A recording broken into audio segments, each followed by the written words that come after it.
My son-in-law told me to pay him for spending time with my grandchildren, so I gave him an envelope. I never imagined I would reach a day where love came with a price tag. I am 63 years old. I raised my daughter alone after her father passed away when she was 10. Every scraped knee, every school project, every sleepless night with fever, I was there. When she married Daniel, I believed I was gaining a son, not losing a daughter. At first, Daniel seemed polite. He shook my hand firmly at the wedding and said, "Don't worry, sir, I'll take care of her."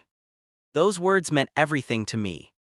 Years passed. They had two children, my beautiful grandchildren, Emma and Lucas. They were the light of my life. Every Sunday I baked cookies. Every birthday I showed up early with balloons and gifts. I never missed a school play or a soccer game. But slowly something changed.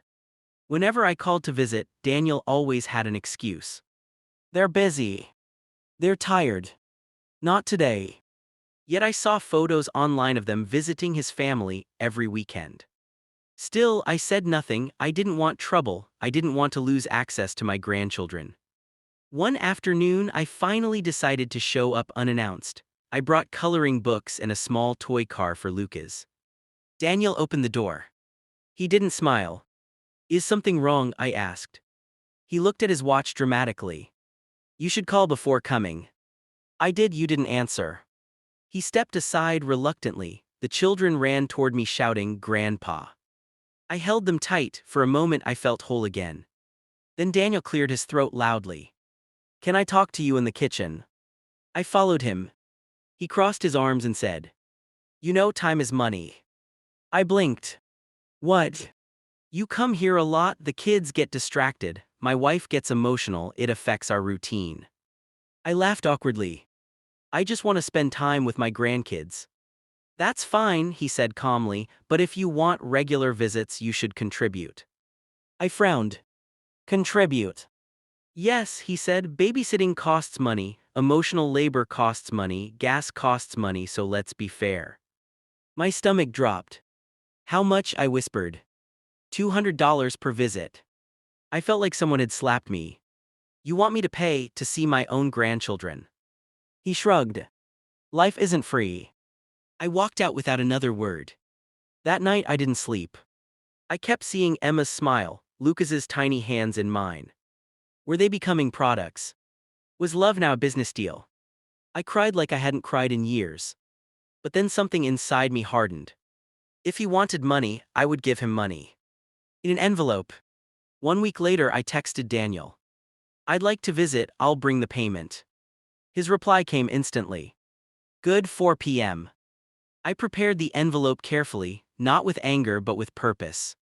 Inside I placed a written letter, a printed bank statement, a folded piece of paper with numbers, and something that would change everything. When I arrived, Daniel greeted me with a fake smile. "Payment?" he asked. I handed him the envelope. "There you go." He opened it immediately, standing in the doorway. First he pulled out my letter. His eyes scanned the page. The color drained from his face. The letter read, "Daniel, you asked me to pay to see my grandchildren, so I am paying you with the truth. For 10 years, I paid your rent when you were unemployed. I paid your hospital bill when you crashed your car. I paid for your wedding suit. I paid for your son's crib. I paid for groceries when you pretended everything was fine. I never asked for anything in return, because family is not a transaction. But today, you turned love into a bill. So here is your payment." His hands trembled. He pulled out the bank statement next.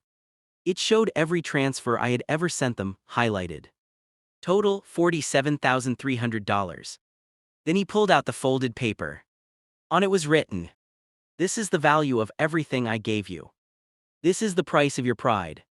Finally he pulled out the last item. A receipt. From a lawyer. It stated, "Consultation, grandparent visitation rights." He looked up at me pale. "What is this?" I stepped closer. "This is me reminding you that I have rights, legal ones." His voice cracked. "You would." I already did. At that moment my daughter appeared behind him.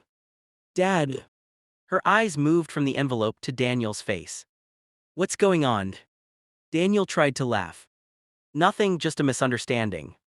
I looked at my daughter. Ask him what he charged me to see my grandchildren. Silence. She turned slowly. Daniel. He avoided her eyes. $200, she whispered.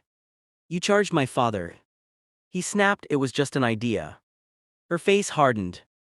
An idea to sell my children. Emma peeked around the corner. Mommy, why is Daddy mad? My daughter knelt and hugged her tightly. Daniel looked at me. You embarrassed me. I said calmly. You priced me. She turned to him. My father helped us survive, and you turned him into a customer. That night she packed bags. Not permanently, but enough to send a message. They stayed with me for 2 weeks. 2 weeks of laughter, pancakes, cartoons, stories. And Daniel. He called every day. Apologizing. Begging. Crying. One evening he came to my door. I was wrong, he said. I felt insecure, I felt small, I wanted control. I looked at him. You wanted power. He nodded. I handed him back the envelope. This isn't about money, I said. It's about respect. He swallowed. I'll never do it again. I said. You don't get a second chance with love, you get a responsibility. From that day forward, visits became normal again. No fees. No tension. No conditions. But something inside me changed forever.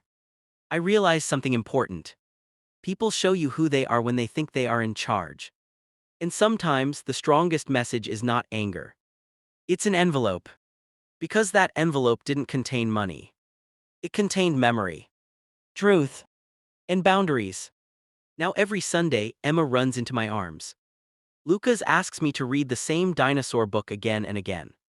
And Daniel. He never mentions money again. But sometimes, I see him look at me. Not with pride. With fear. Because he knows. Love is priceless. But disrespect always comes with a bill.